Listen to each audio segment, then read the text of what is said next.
नमस्कार, मी मोरेश्वर. हाय Maharashtra YouTube news चॅनलमध्ये आपलं स्वागत आहे.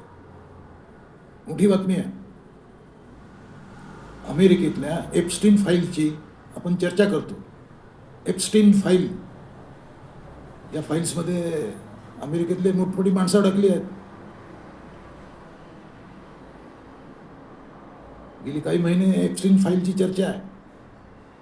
पण एप्स्टीन फाईल्स फक्त अमेरिकेत आहेत अशातले भाग नाही, आपल्याकडे आहेत. नाशिकमध्ये अशीच एक फाईल सापडली आणि पोलिसांनी एका ज्योतिषाला अटक केली आहे. अशोक खरात यांना कॅप्टन म्हणतात. स्वतःचं नाव तो कॅप्टन लावतो. कॅप्टन खरात, कॅप्टन अशोक खरात याला पोलिसांनी रात्री ताब्यात घेतलं आहे. त्यामुळे नाशिकमध्ये खळबळ आहे. लैंगिक शोषणाचं हे प्रकरण आहे. 35 वर्षे वयाच्या एका महिलेने या भोंदू ज्योतिषाविरुद्ध तक्रार दिली. त्यानंतर पोलिसांनी तपास केला आणि रात्री या ज्योतिषाला बेड्या ठोकल्या. आज त्याला कोर्टात हजर केलं जाईल. लोकांचं ज्योतिष सांगणारा हा भोंदू बाबा सध्या कोठडीत आहे. म्हणजे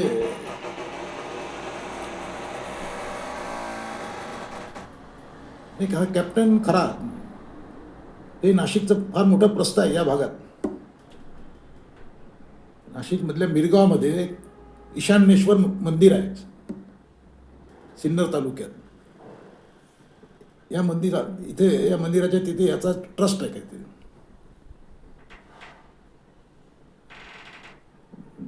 त्या हिशोबाने तर आपले दुकान चालवतो.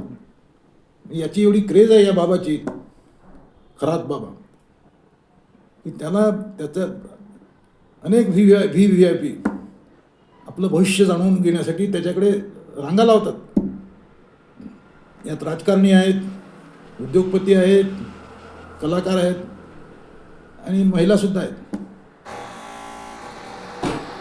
अशा अडीअडचणीत सापडलेल्या महिलांना हा बाबा गैरफायदा घेत होता का?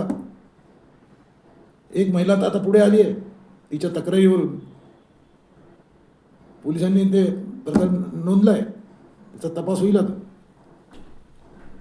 अशा अनेक बाया असू शकतात, अनेक बाया. एक पहिली बाई पुढे आली आहे, लैंगिक शोषणाची तक्रार घेऊन आली.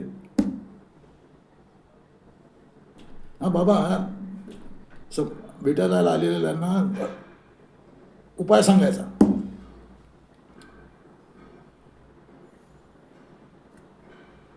पोलिसांना यात बाबाकडे 58 व्हिडिओ सापडले आहेत.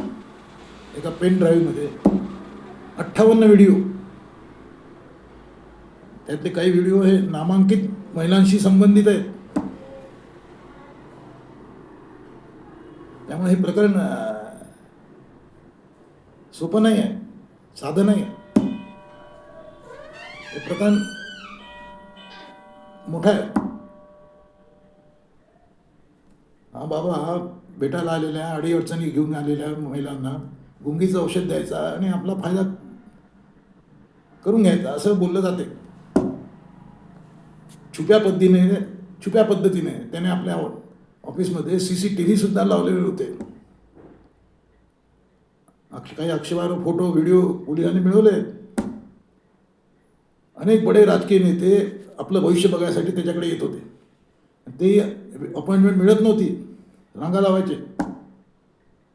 अंकशास्त्र आणि ज्योतिष या आधारावर तो बोलायचं. हा आधी मर्चंट नेव्हीमध्ये असल्याचं सांगतो,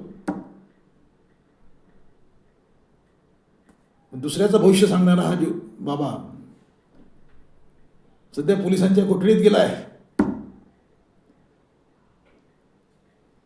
नोव्हेंबर 2022 मध्ये या बाबाने, या खरातने एकनाथ शिंदे यांचा हात बघितला होता अशी चर्चा आहे. आता एकूणच हे प्रकरण गंभीर आहे. आरोप झालेला आहे. आरोपात किती दम आहे, काय आहे, काय आहे, की केवळ राजकारण म्हणून आरोप झालेला आहे. कारण या बाबाच्या ट्रस्टवर रुपाली चाकणकर या सुद्धा आहेत भाजपच्या नेत्या, असं बोललं जाते. त्यामुळे एकूणच हे प्रकरण गंभीर आहे. काय वळण घेते ते पाहायचं आपण. जमाना वाईट आला आहे. तुम्हाला काय वाटते? कॉमेंट करा.